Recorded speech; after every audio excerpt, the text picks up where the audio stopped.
So somebody asked me why I picked Benin.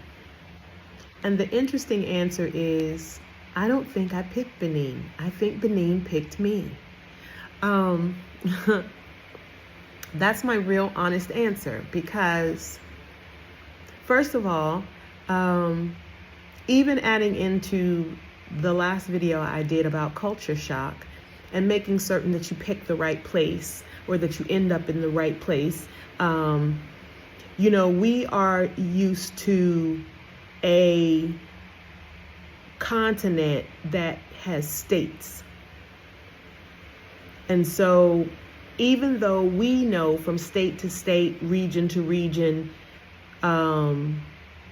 things can be a bit different, but in a general sense, we kind of all have a lot of things collectively similar because it's just one continent. It's all the same country, right? So a lot of the major norms are the same. But when you come to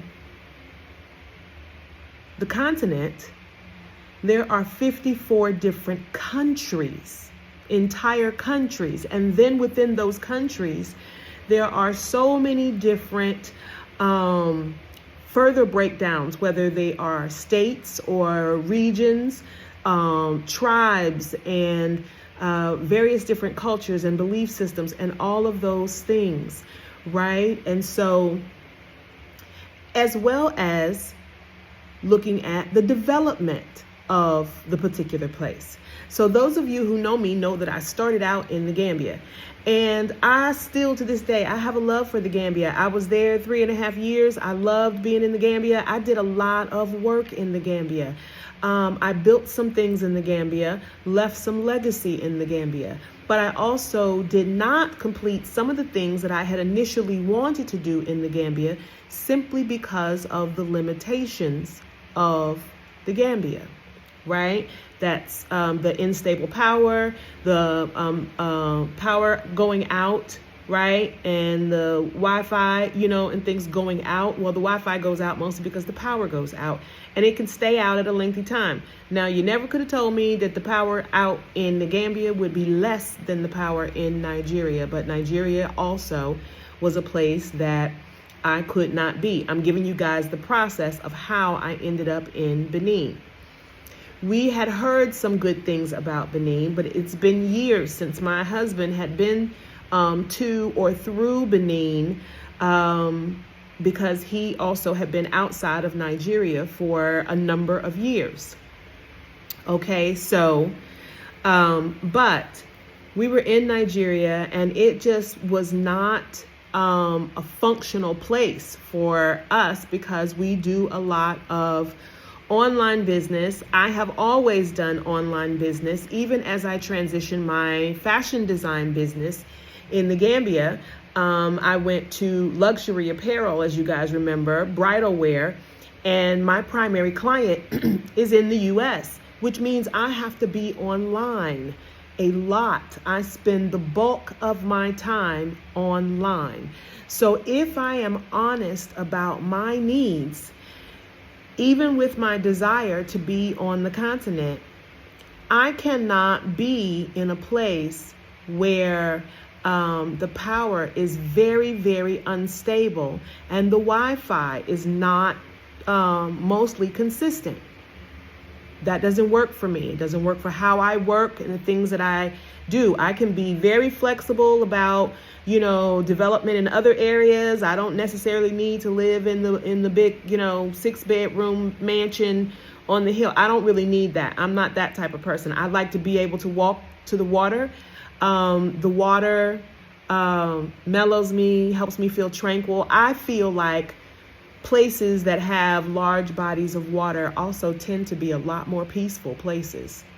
And that's the kind of life and lifestyle that I very much enjoy. So when I'm examining places that would be attractive to me to live and for us to set our home, both my husband and I very much enjoy being near the water.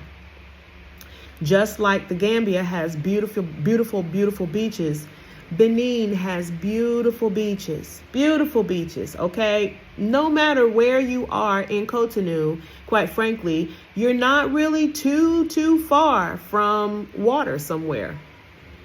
Yeah, and so for me, that works a lot. I also I didn't realize that I would miss it so much, but I actually responded very well when we arrived in Benin and saw how organized the Cotonou is. We came through, I think we passed through Porto Novo when we first arrived. We came through the semi-border, for those of you who know the area. We came through the semi-border and then made our way into Cotonou. And it was at night. And when we arrived at night, from my American friends, it was like rolling into Miami at night. It was lit up. It was beautiful. The shops were beautiful. There were establishments that were open. It was nice. And then even once we booked a local hotel. And so even once we got into like that area sort of neighborhood, it was quaint. People were out. It was nighttime, maybe 9:30, 10 o'clock at night. And the night business was thriving. People were out. It was very comfortable and cozy. Nothing about it felt threatening.